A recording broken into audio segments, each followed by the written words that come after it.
Halo Sobat Kreatif, kembali lagi di channel YouTube Pintu Coklat. Dan kali ini tetap masih di segmen Pintu Podcast. Dan aku bersama dengan teman-teman aku, gak sendiri.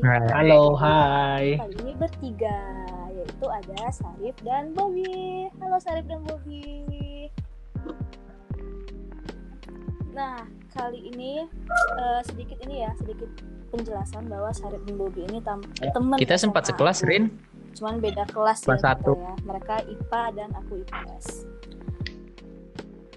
Oh iya, kelas 1.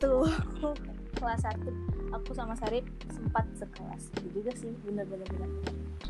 Nah, ini aku mulai ya dengan beberapa pertanyaan yang ringan-ringan saja.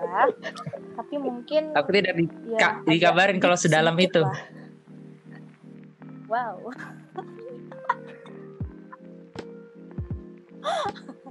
Enggak sedih parah sih, enggak. Tapi lebih ke kayak pengalaman hidup kalian aja sih. Dan sharing-sharing. Oke, dimulai dari pertanyaan pertama. Gimana sih pengalaman kalian nih ya sebagai anak yang baru lulus SMA, kemudian ini kalian sama-sama kuliah di luar kota kan, gak kuliah di Sumatera Utara kan, dan kalian itu menginjakkan kaki di kota baru saat kalian masih di umur yang dibilang masih muda ya. Gimana pengalaman kalian dan bagaimana cara kalian menyesuaikan diri di sana? Mulai dari sebagai ketua dulu nih. Ya kan? Gak ada hubungannya. Ketua dari kita semua. Tidak boleh membawa itu. Oke. Silakan Sarif. Siap, sebagai ketua. Oke. Saat lulus SMA berarti itu pengumuman UN ya. UN kan berarti tandanya kita udah lulus. Pertama kali kuliah itu masih ingat banget karena gagal di berkali-kali tes. Jadi aku benar-benar mulai merantau itu Agustus 2015. Benar-benar mulai merantau. Karena selama lulus SMA sampai Juli 2015 itu masih belum jelas bakal kuliah atau nunggu atau gimana. Baru pengumuman jelaslah 2018 mulai merantau. Sebenarnya kalau di kehidupan merantau dulu pas yang masih di Bogor dibandingkan SMA lebih aktif pas SMA. Di Bogor karena itu diploma, kami kuliah lumayan padat dari jam 7 pagi, kadang sampai jam 5 sore. Dan malamnya itu ngerjain tugas, jadi bener-bener kosong, hanya Sabtu Minggu. Itu perbandingannya itu kira-kira 70% praktek gitu Rip ya, kira-kira ya. Kalau diploma. Karena kami satu SKS praktikum itu 2 jam. 2 SKS praktikum berarti 4 jam dong. 4 jam untuk praktikum, tapi kalau kuliah biasa masih sama kayak kampus lain juga 50 menit. Kalau kuliah materi, kuliah ceramah. Kalau penyesuaiannya sih mungkin lebih ke bahasa. Pertama tuh paling utama aku lebih banyak diem karena di Bogor tuh kalau aku bawa logatku yang biasa aku pakai di Siantar, orang bakal ngira aku kasar, jadi aku lebih banyak diem pas dulu di Bogor. Dan itu kebawa ternyata sampai sekarang ini. Dalam artian pas aku balik ke Siantar, orang ngira aku udah lama kali di sana sampai nggak kasar kayak di sini. Setidaknya bukan kasar omongan sih, lebih ke intonasi, volume suara. Kasar kayak di sini. Kadang suka keselip Rip ya, kayak ngomong. Biasanya kan di sana kan ngomong lo gue gitu kan. Di sini ngomong aku kau, tiba-tiba sama temen, Bob, lo di mana Bob? Jadi gitu ya kan, bisa jadi. Aku nggak gitu sih. Aku gitu. Serius aku nggak gitu. Aku yang paling bingung itu kalau manggil cowok. Itu, aku nggak mau manggil kamu. Jadi aku selalu manggil nama karena geli. Aku juga nggak mau manggil elu karena aku agak nggak biasa juga bilang gitu. Jadi aku manggil nama aja. Misal nih mau kemana? Biasanya kan kok mau kemana? Ini enggak, Bob mau kemana? Gitu, pakai namanya. Terus kemudian adaptasinya itu di waktu juga tuh lumayan, karena Siantar kan setengah jam lebih lambat dibanding Bogor. Iya. Sama kalau semisalnya kondisi cuaca sih nggak begitu beda. Cuman Bogor memang intensitas hujannya lebih sering lah. Kota hujan ya. Pas musim hujan. Kenal kota hujan. Sama petir-petirnya. Kalau temen, alhamdulillah sih adaptasinya lancar-lancar aja. Kalau pertemanan nggak beda jauh lah sama SMA dulu. Aku banyak ngomong pasti ke teman-teman yang memang deket sama kayak ya kalian lah pas di SMA dulu. Sedangkan kalau yang ke lain butuh waktu karena takut salah ngomong kan. Jadi kayak yang udah bener-bener deket ngomong apa aja udah biasa. Itu sih Rin adaptasinya paling ke yang 3 hal yang aku jelasin tadi.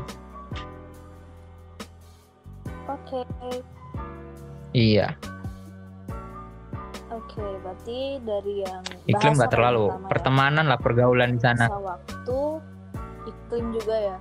Mulai dari apa tadi ya, lulus SMA ya? Oh, pergaulan. Kira-kira kalau Bobby gimana? Aku sama sih kayak anak-anak yang lain, kayak pasti ngalamin kegagalan kayak yang dibilang Sarip. Mungkin aku kayaknya aku ada sekitar 10 kali gagal nyoba. Kayak SBM, terus juga kedinasan dan lain-lain. Mungkin ada 10 kali aku nyoba. Dan ya itu ya kayak kesana kemari kan, ngurusin berkas.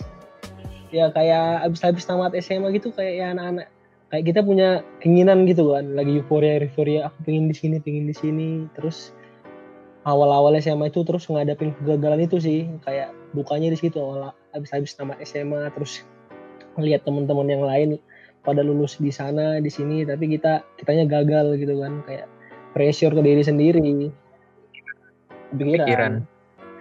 Ya aku juga sebenarnya kalau cerita sampai bisa kuliah sekarang ya, aku kan kuliah swasta nih sekarang di Jogja, nggak ada rencana, bener-bener nggak ada rencana mau kuliah di sini. Jadi itu terakhir itu karena aku dulu les abis tamat SMA nih kan, udah kalah semuanya nih, aku sempat nih les di Jakarta nunggu untuk pengumuman salah satu kedinasan. Jadi posisinya nih udah pada masuk kuliah semua nih, universitas. Nah pas pengumuman aku kalah, cuman pas mau ngambil kuliah di Jakarta udah pada tutup. Terus orang tua ngasih pilihan antara aku pulang atau pilih mau kuliah di mana gitu kan. Aku udah dalam kondisi bingung nih, kayak ya antara pulang atau aku cari kuliah di sini. Kalau pulang aku udah kadung malu. Oh iya, teringatnya kenapa aku bisa sampai Jakarta. Jadi posisinya aku dulu sebenarnya udah keterima di SBM di salah satu PTN di daerah Banten lah. Cuman pas sampai ke sana nggak sesuai dengan ekspektasiku, keadaan kampus dan juga UKT yang ada. Nah balik lagi nih ke cerita yang tadi, yang aku udah gagal nih dari tes kedinasan yang aku cari. Terus ya udah aku nyari universitas mana yang masih buka. Terus nggak tahu kepikiran ada, tiba-tiba kepikiran ke Jogja, tanya-tanya, cari universitas yang masih buka pendaftaran, dapat deh yang di sekarang. Terus langsung misalnya nih hari ini aku gagal tesnya, selang 2 hari aku langsung ke Jogja nih sendirian naik kereta api tanpa ada planning, nggak ada apa-apa, cuman tahu universitas ini masih buka. Aku langsung sendirian tuh ke Jogja, bener-bener sendiri. Nah beruntungnya di Jogja ada kakak senior, jadi aku pas nyampe Jogja ditampung sama dia lah sementara di sana. Gitu lah singkatnya kira-kira kalau aku dari lulus SMA bisa ke kuliah. Terus kalau ngadepin adaptasi ya pelan-pelan sih Rin, kayak yang dibilang Sarip lebih ke pertemanan, karena kan ibaratnya kultur yang ada di kita sama di mereka kan beda gitu kan, kayak bentrok kali lah, kayak dari segi bahasa, segi kebiasaan kita beda banget sama mereka. Tapi ya pelan-pelan sih Rip, akhirnya bisa adaptasi juga sampai sekarang. Gitu deh kira-kira. Jadi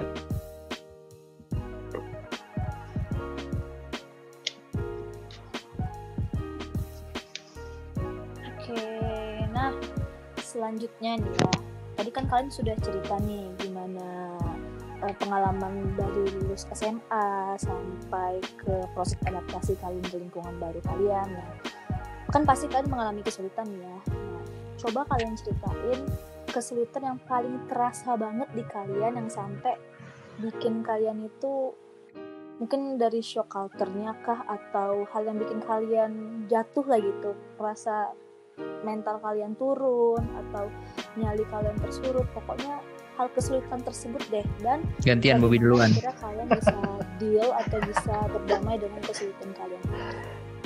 Mungkin dari oke, Bobby dulu.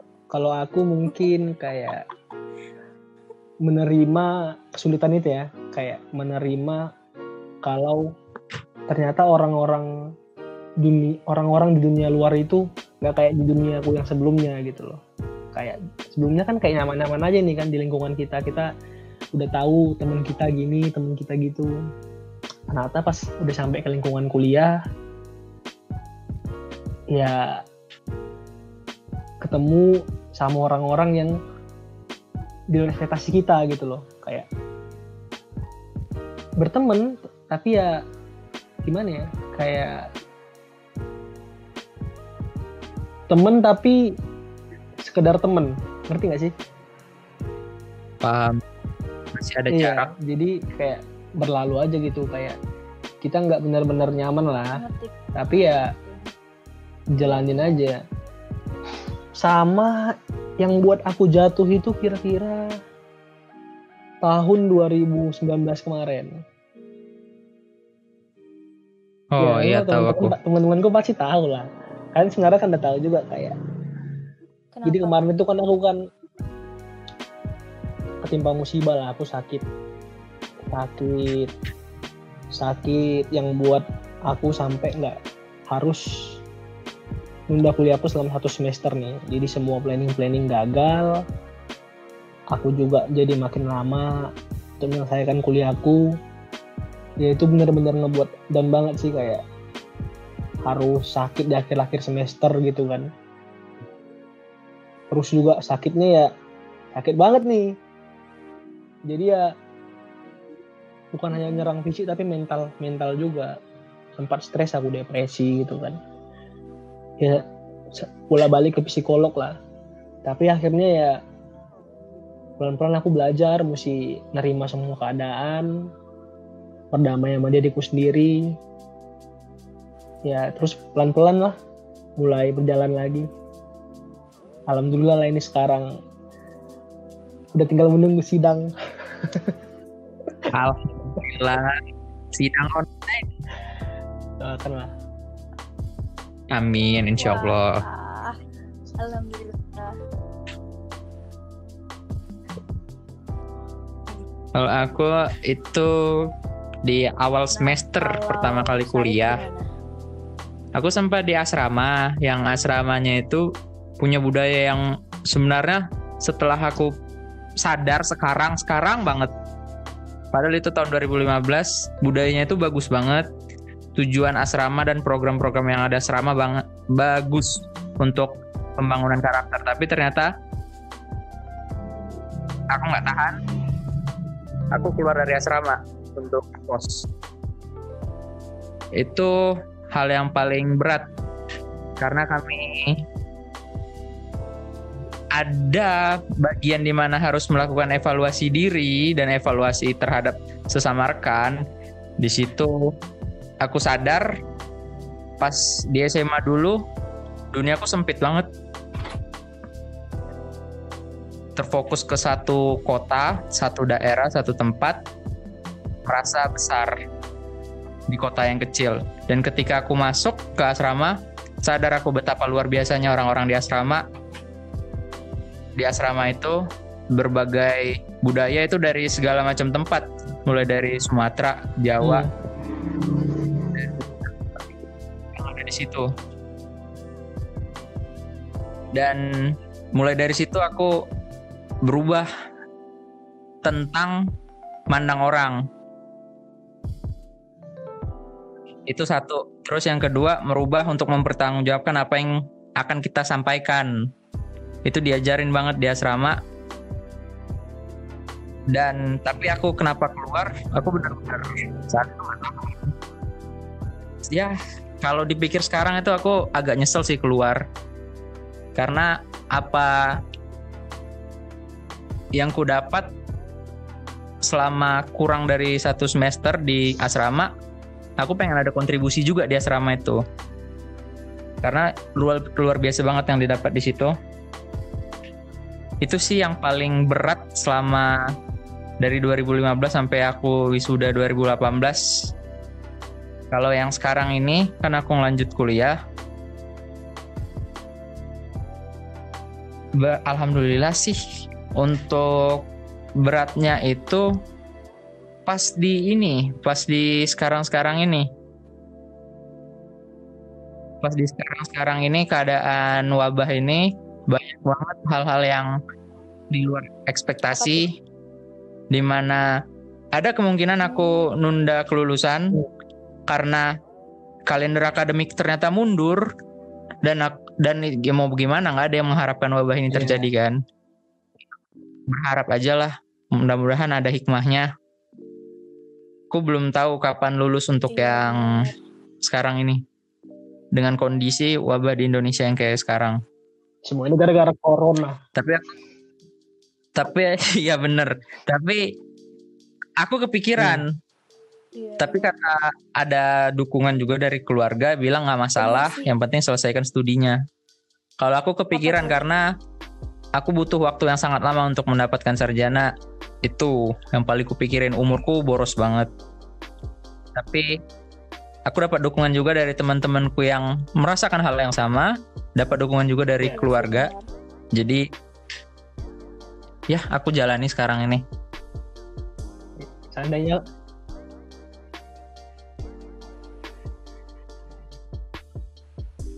bener, sama juga sih nasibnya kayak aku. Karena kayak aku nih ya, aku udah sidang nih, tapi ya nggak bisa ngapa-ngapain gitu.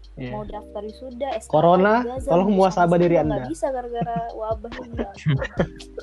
Terbuang usia kita gara-gara ini. Menyebabkan kesusahan. Tolong sadar diri Anda, corona.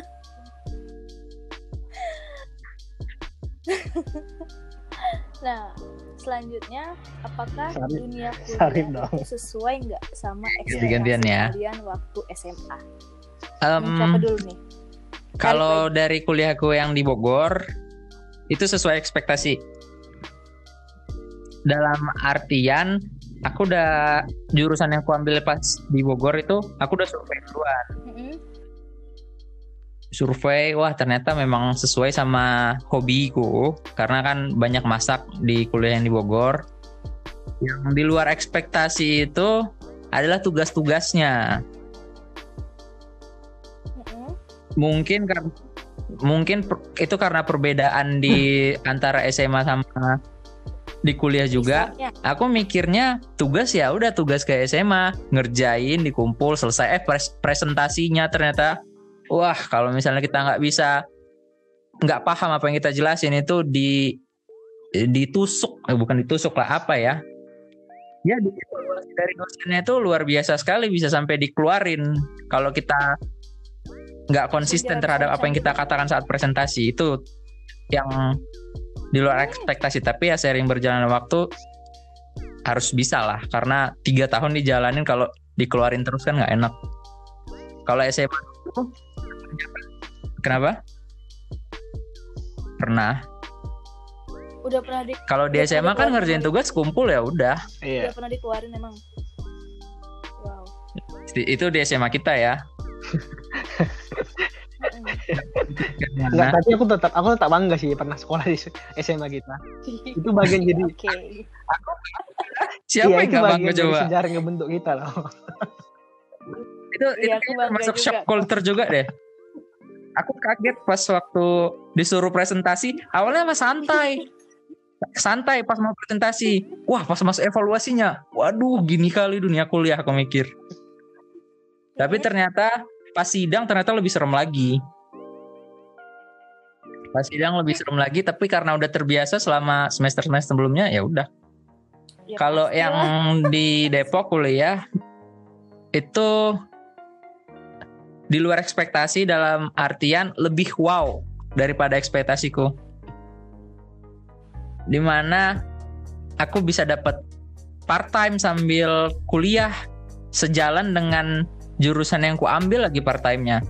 Dan itu aku merasa part time. Dan itu ya.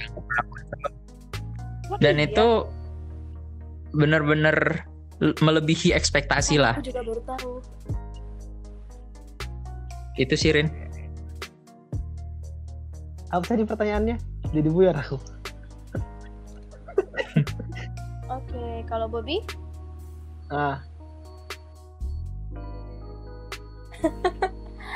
Apakah aku kayaknya enggak. Apakah dunia kuliah itu sesuai dengan ekspektasi waktu? Mungkin karena aku tidak mendapatkan yang aku inginkan ya. Why? Jadi aku selama kuliah ini lebih banyak. Oh iya, aku menerima. Ngerti gak sih? Aku menerima lebih banyak, berusaha menerima. Oh ya, ini yang aku dapat adalah aku terima. Tapi ya paling ya mungkin kayak yang di luar ekspektasiku itu kayak mungkin ini aku cerita dikit lah soal kampusku ya. Kalau kebebasan bersuara di kampusku itu sebenarnya agak kurang, karena jujur aja di kampus kami BEM itu nggak ada, udah dibekukan dari tahun 2000 berapa gitu, aku nggak tahu. Jadi aku kan anaknya kan pingin yang organisasi banget kan, kayak maksudnya pingin maksudnya sebenarnya aku anaknya kan aktif, pingin yang aktif banget gitu, kayak kesana kesini gitu kan dari SMA. Cuman dapat kampus yang nggak mendukung kegiatan seperti itu. Jadinya ya itu sih yang paling nggak sesuai sama ekspektasiku. Jadinya aku nggak nyangka aja gitu kan, soalnya kan aku udah kayak pas zaman SMA kepikiran ini seru ya kalau misalnya nanti zaman kuliah bisa masuk BEM gitu kan. Kayak ini malah di kampus nggak ada BEM, jadinya kan kita bingung mau gimana kan ya.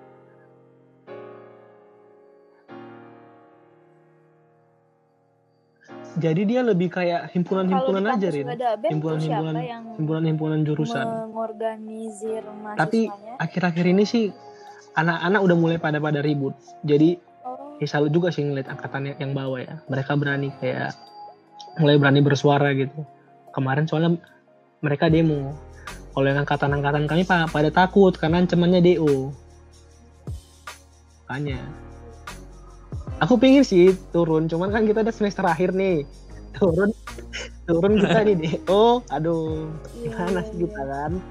Udah akhir nih. Gak usah nyari masalah gitu. Iya, baik-baik aja deh, udah nurut aja. Sementara. Akhir loh. Baik-baik aja kalau akhir.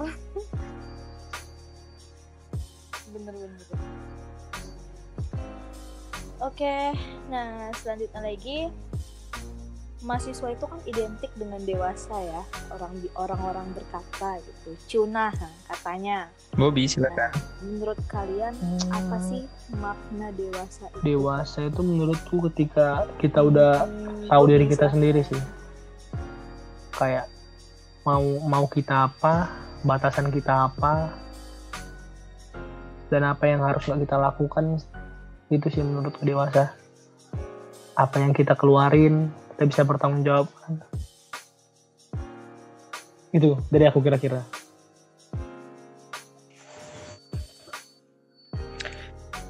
setuju sama Bobby. Kalau tambahan dari itu paling dewasa itu adalah saat kita bisa menentukan mana hal yang baik untuk dilakukan, tepat, bijaksana untuk dilakukan, dan enggak. Makanya dewasa sebenarnya nggak ditentukan sama umur atau kuliah. Kalau menurutku ya, itu ditentukan sama tingkat kebijaksanaan kita. Banyak kok anak-anak kuliah yang nggak dewasa. Malahan anak-anak SMA yang dewasa sekarang. Ini secara penampilan atau secara pikir, pola pikir? Secara fisik dan pola pikir. Baik. Ya kita harus jujur sih, Rip. Iya nggak sih? Angkatan sekarang kayak lebih mature nggak sih? Iya nggak sih, Rip? Apa menurutku doang? Makanya kalau secara penampilan menurutku iya. Tapi kalau secara pola pikir aku belum ngelihat semua. Tapi adalah yang menonjol kedewasaannya.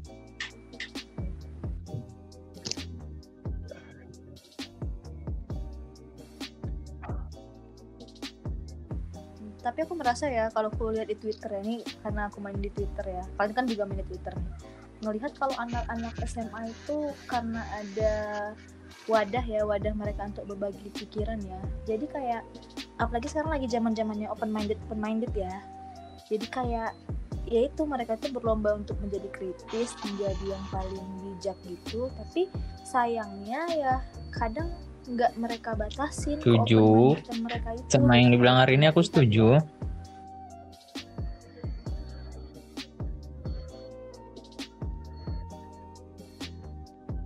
Niatnya ya, balik ke niat ya. Jadi kayak itu sih, kayak iya mau keren-kerenan kalau, aja. Kalau aku sih sekarang kayak di medsos, iya benar. Bukannya nggak mau komentar ya, cuman aku lebih kayak hati-hati aja gitu. Kayak takut apa yang gue keluarkan itu salah. Jadi aku lebih banyak jadi pemerhati aja sih, Rin, kayak ngeliatin. Oh iya. Ketika ada sesuatu yang kira-kira aku rasa aku kayaknya udah benar nih ngeluarkannya, jadi aku keluarin. Tapi kalau misalnya aku masih ragu-ragu, ya aku perhatiin aja dulu. Aku jadi penonton dulu, memantau situasi, spektator. Kayak main PUBG ya kan? Mantau ya. Apa kalau bahasa spektator? Aku nambahin dikit yang tentang medsos. Aku kalau ada suatu postingan itu berusaha banget untuk nggak membuat shit postingan yang anggaplah kasar. Tapi aku ngikutin shit post. Dalam artian aku ngelihat siapa yang posting dan ngelihat apa isi komennya. Aku berusaha untuk nggak, sama kayak Bobby, mantau. Bener tuh penonton. Makanya aku kagum sama termasuk Arini buat podcast gini, penonton ngomong ya, di Twitter. Ya. Teman-temanku juga yang berani tampil lah. Karena wadah ini positifnya dari sosmed itu kita memiliki wadah untuk menampilkan itu. Makanya balik ke niat kan tadi.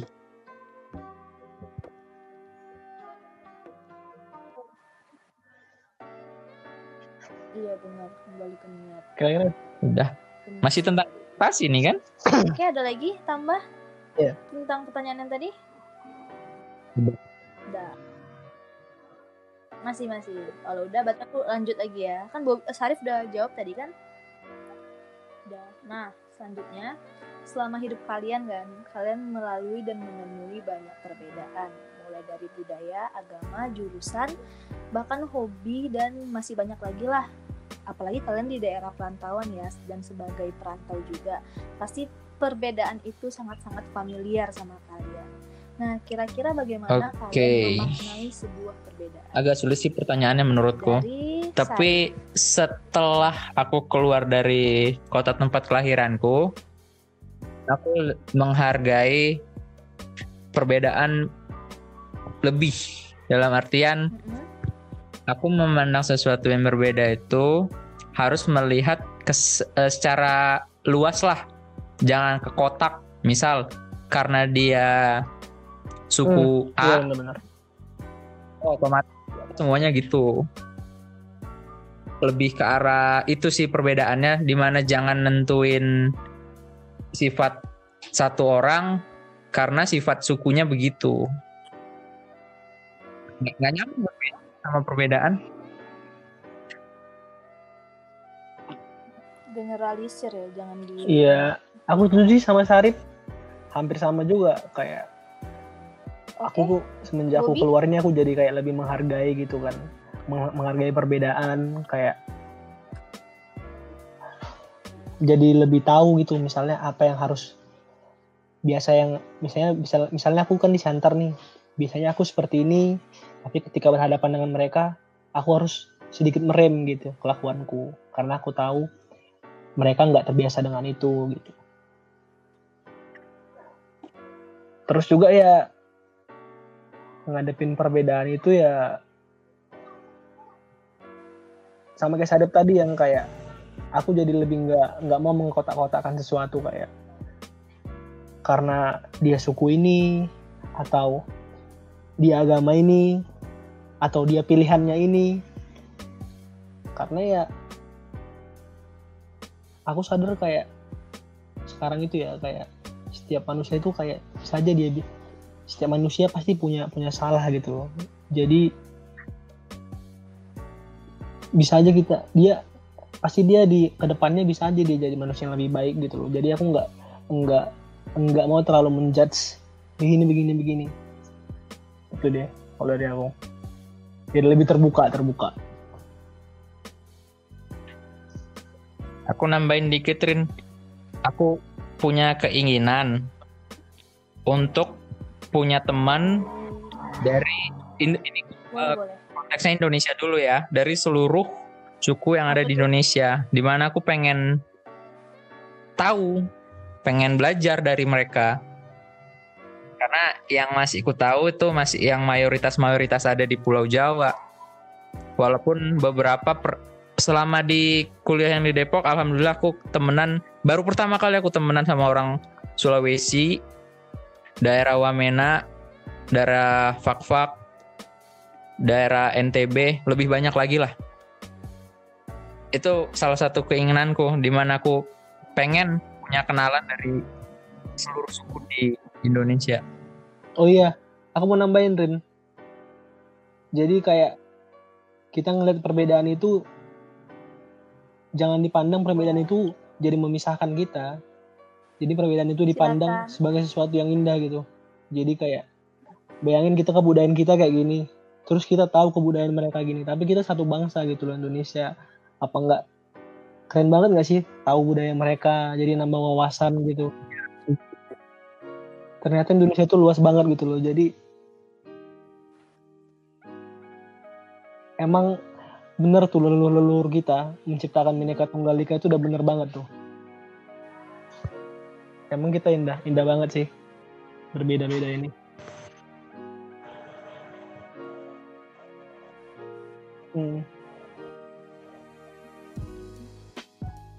Jadi bener sih, apalagi banyak tradisi-tradisi yang berbeda juga kan setiap suku. Pecah lah ya. Makanya heran aja sih lihat orang-orang yang malah jadi perbedaan itu jarak atau kayak itu harusnya pecah belah yang ujung-ujungnya itu harusnya jadi nyatuin kita kan itu, karena dia orang perbedaan itu kan benar kayak makanya aku terpukul kali sih, Rin, kayak Glenn Fredly baru aja berpulang kemarin kan. Glenn Fredly itu salah satu musisi yang aktivis juga, jadi dia menyuarakan tentang suara timur, menyuarakan tentang kalau walaupun kita berbeda tapi kita ini satu bangsa gitu loh, mengajarkan bahasa-bahasa cinta dengan lagu-lagu dia. Makanya aku salah satu fans berat dari Glenn Fredly sih. Aku dengar lagu-lagunya dari zaman dulu, dari zaman aku SMA, ngewarnain kisah-kisah asmaraku ya kan. Jadi Terus aku juga sering nih ngirim-ngirim Aduh. VM ke mantan-mantanku pakai lagu-lagu Mau bulan Glenn. berapa? Kasih Semangat putih. dengernya. Berapapun putusnya lagunya Januari. Buat mantanku yang denger ini, maaf. Tapi lagunya beda-beda kok. Oh, syukurlah aku udah mau komentar tadi. Iya, enggak. Gebetanku. Aduh. Keren lagunya sama Bobby. semua rekaman yang lama. Rekaman lama itu di forward semua.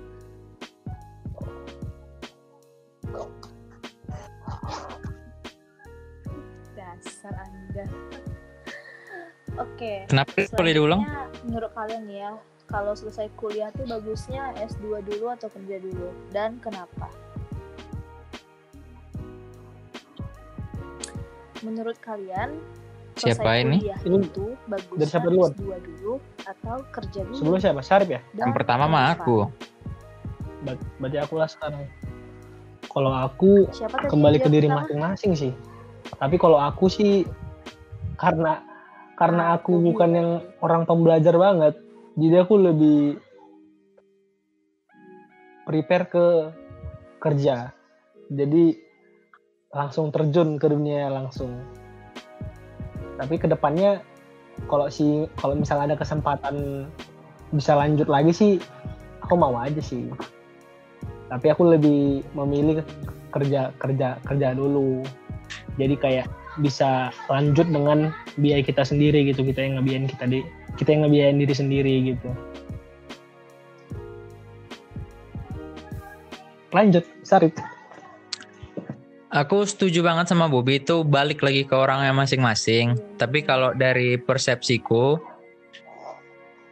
itu aku ngambil dari kata-kata Jack Ma sama Dr. Tirta. Tahu? Dr. Tirta yang aktivis Tahu. itu. Kalau Jack Ma yang Alibaba pernah bilang kan, timeline tuh apa ya? Iya. Ketika umur segini apa yang ingin dilakukan, kita umur segini apa, umur segini apa. Karena aku percaya proses belajar mau sampai umur berapapun masih tetap berlangsung. Akhirnya itu kan pas mati belajar tuh. Jadi kalau aku lebih milih, kalau persepsiku, di saat umur yang segini, aku bersedia kerja apa aja. Bersedia kerja apa aja, sambil setuju sama yang dibilang Bobby. Ketika ada uangnya, aku cari beasiswa, atau ketika aku udah punya uang, udah punya usaha, S2-nya atau pendidikan lebih tinggi, pakai uangku sendiri atau beasiswa. Aku berharap sih, aku bisa mandiri secara finansial. Jadi Berarti anggaplah aku adalah lanjut dulu.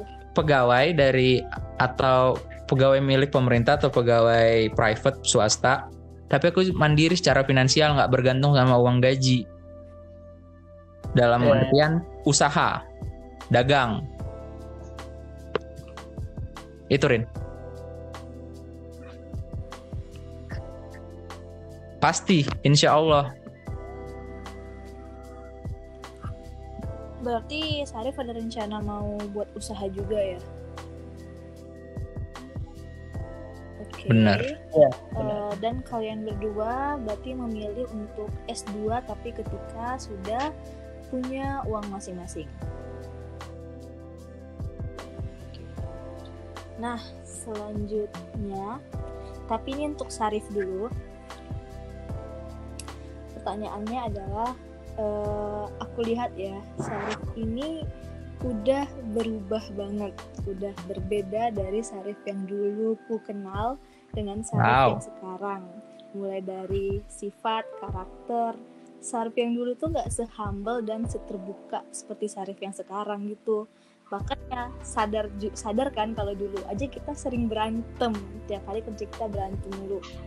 Nah, apa sih yang membuat Sarif merubah diri juga, dan ini termasuk perubahan yang baik sih menurut aku gitu. Pas di asrama aku yang di Bogor, itu faktor terbesar kenapa aku bisa Sarif untuk berubah atau bagaimana? Ya, seperti yang kalian rasakan sekarang lah, apa yang kalian nilai dariku yang sekarang, itu ngaruh besar banget, dimana aku suka buat keputusan sendiri dulu, dan yang pas di asrama aku harus koordinasi sama teman seangkatanku. Karena kami kan menjalanin masa pengenalan asrama selama 1 semester. Dan kami harus kerjasama. Kami harus mendengar semua opini. Dan saat itu kami itu kurang dari 10 orang memang. Yang satu angkatan, kami saling mendengar. Dan itulah yang membuat gimana aku lebih suka menjadi pendengar. Ternyata ide mereka lebih hebat dari ideku. Itu Sirin. Faktor terbesarnya itu pas aku di asrama. Iya, pas di asrama yang di Bogor. Makanya aku berterima kasih sama mereka. Ya? Bener. Walaupun aku nambahin dikit, dari aku asrama, sampai sekarang seneng banget sama asrama. Karena aku pada saat ke Bogor, mereka masih nerimaku. Walaupun aku nggak selesai perkenalan atau orientasi di sana. Wow. Berarti asramamu dewasa sih. Keren. Asramamu dewasa sih, Rip. Terbuka. Aku suka asramamu. Okay. Iya. Bahkan seniornya ada yang pernah bilang kalau misalnya aku S2 di Bogor lagi, aku boleh tinggal di situ, tapi ikutin orientasinya. Dan aku merasa kalau aku S2 di Bogor lagi, aku siap. Wow. Semisal. Gila sih, udah ada prospek untuk S2. Mantap. Visioner sekali teman saya. Tapi ya sih bagus juga sih kalau kayak gitu. Berarti asrama kalian itu kayak emang ada organisasi. Bukan asosiasi sih. Asramaku itu yang di Bogor itu sebenarnya independen banget. Tapi ada budaya salah satu organisasi yang ditanamkan di situ, yaitu baca, tulis, diskusi. Di mana saat diskusi itulah kita menurunkan ego semua orang untuk mencari keputusan yang paling tepat untuk kepentingan bersama.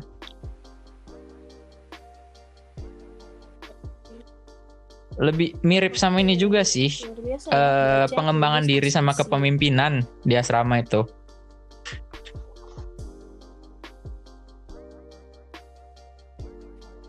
Pembinaan karakter. Apa sih namanya? Pembina karakter. Apa sih? Iya. Kalau di jurusan-jurusan. Mungkin sama juga sih sama di UNAN ya, di tempat aku. Tapi mungkin kalau di tempat aku asramanya lebih ke kebanyakan sih gitu. Kalau di kami. Benar. Nah, selanjutnya untuk Bobby. Ini ya. Nah, ini untuk Bobby. Dulu Bobby ini emang banyak temennya ya.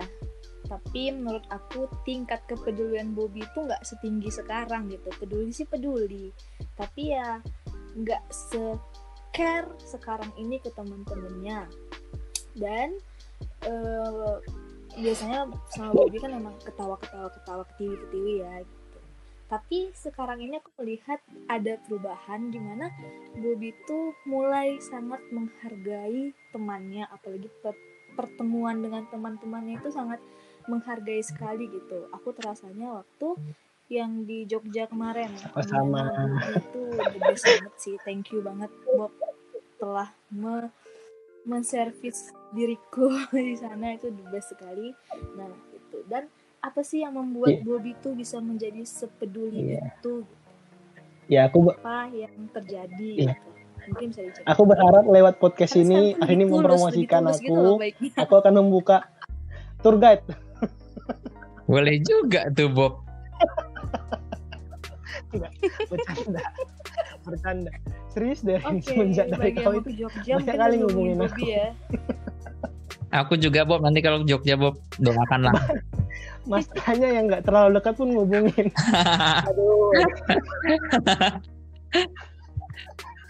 Aduh.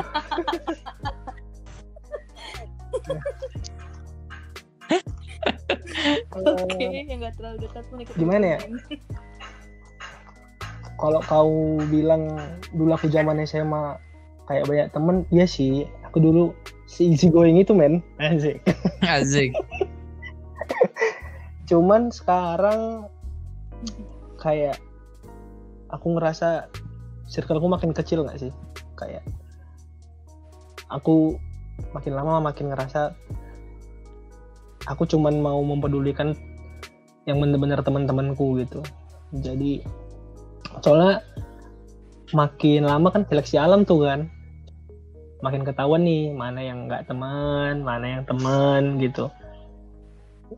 Jadi aku sekarang bukan mementingkan kuantitas lagi sih, tapi lebih ke kualitas. Jadi nggak apa-apa sedikit, tapi kita bisa ngejaga itu, circle itu tetap awet terus. Itu sih.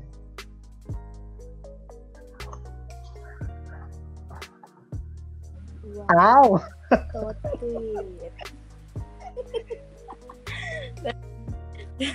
Berarti itu ya.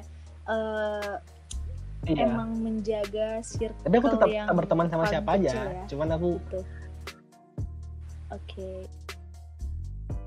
Ya cuman udah dibatasi gitu nggak sih, udah buat pembagiannya gitu, ini circle. Iya sekarang aku jadi lebih tahu kayak.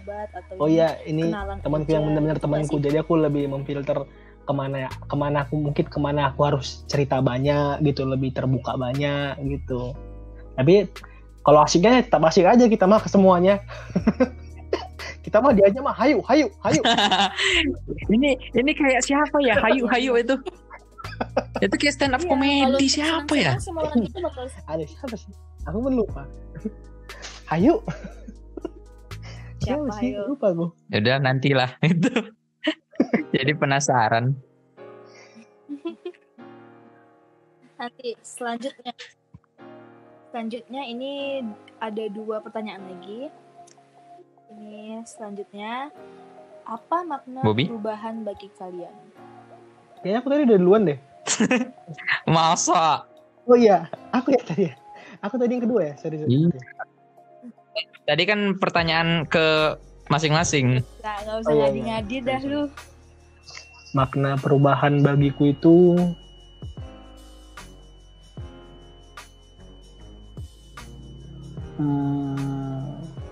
harus terus dilakukan. Karena selama kita hidup kita harus terus belajar kan. Belajar untuk memperbaiki diri, belajar untuk mengenali dunia ini, mengenali semuanya deh. Jadi ya kita harus terus berubah, menghadapi perubahan juga kan. Soalnya kan dunia juga terus berputar, situasi berubah. Jadi kita harus siap untuk terus berubah. Gitu.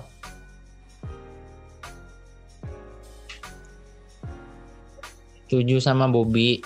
Selama hidup, Sari? menurutku perubahan itu memang harus terjadi. Dan ketika kita sebagai individu, per orang masing-masing harus bisa beradaptasi. Udah sih Rin. Sisanya sama kayak Bobby. Benar. Dan harapannya lebih baik. Karena nggak semua perubahan ternyata baik. Iya. Oh iya, satu pesan untuk adik-adik SMA yang nitip ke kawannya, jangan pernah berubah ya. Aku hanya bisa tertawa pada kalian. Tetap kayak gini ya. Jangan pernah berubah ya. Kamu jangan berubah ya. Gila. Oke, terakhir, apa sih kegelisahan kalian sekarang ini tentang ya mungkin masyarakat atau keadaan sosial atau apa aja deh, tapi di luar dari wabah COVID atau corona ya, di luar dari itu gitu. Dan apa harapan kalian untuk dari kegelisahan kalian tersebut? Syarif. Oke. Kalau dariku sih itu pertanyaan sulit banget menurut Turin karena terdapat banyak isu dan masalah. Jadi ke masalah yang mana dulu? susah banget. Yang paling kepikiran, menurutku sama kalian, kita yang sekarang umur kita yang seangkatan nih, 20 tahun lagi kan kemungkinan besar kita yang akan jadi orang tua. Sama halnya sama yang di bawah-bawah kita. Harapannya sih moral itu jangan sampai hilang. Dalam artian setidaknya ya apa ya, agak sulit bilangnya. Jangan merugikan orang lain deh, itu aja. Baik kita yang nanti akan memiliki jabatan, baik kita nanti yang akan memiliki suatu kuasa, tanggung jawab, wewenang, jangan sampai merugikan orang lain, apalagi orang dalam jumlah yang banyak. Setuju tahu. Itu sih Rin, kegelisahanku akan masa yang akan datang nanti, karena harapannya sih kan kita bakal jadi orang tua nanti kan, kalau misalnya umur kita memang sampai ke sana. Dan ketika punya orang tua kan anak-anak kita harapannya hidup di masyarakat yang benar-benar mendukung mereka untuk jadi baik. Jadi gelisahnya di situ, ke depannya bakal gimana?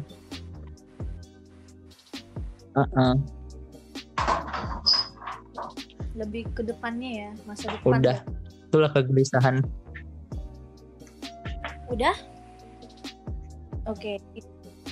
Kalau dari aku nyambung dari Sarip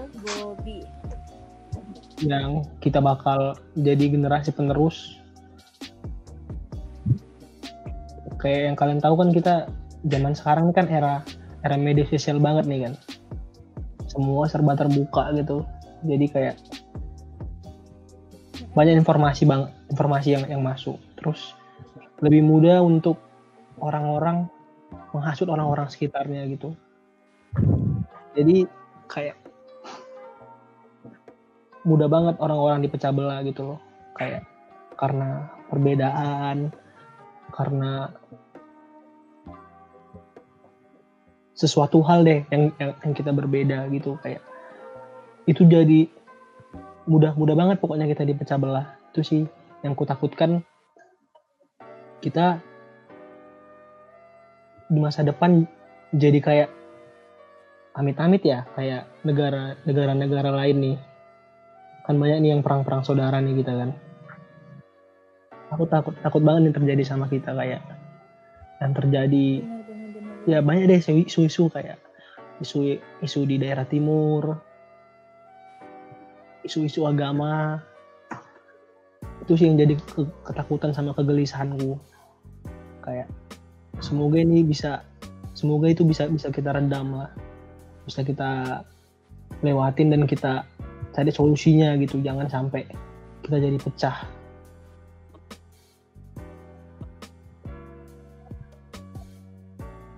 Benar. Jangan sampai ini ya pecah kayak Korea pula kan, ada Indonesia Barat, Indonesia Timur pula ntar.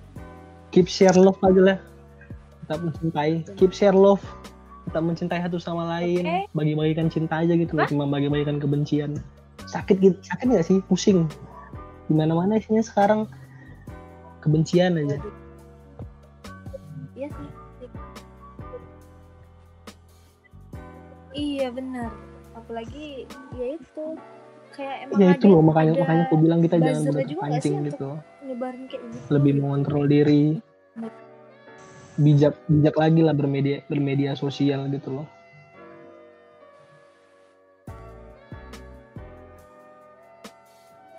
Wah, serius banget nih. Luar biasa sekali ya diskusi malam ini. Alhamdulillah. Teman-temanku sudah dewasa sekali guys.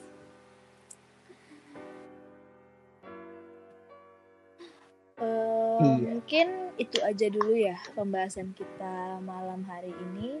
Wah, sudah hampir sejam dan ya sama-sama. Terima kasih kembali. Terima kasih sudah mau meluangkan waktunya. Terima kasih kembali. Ya.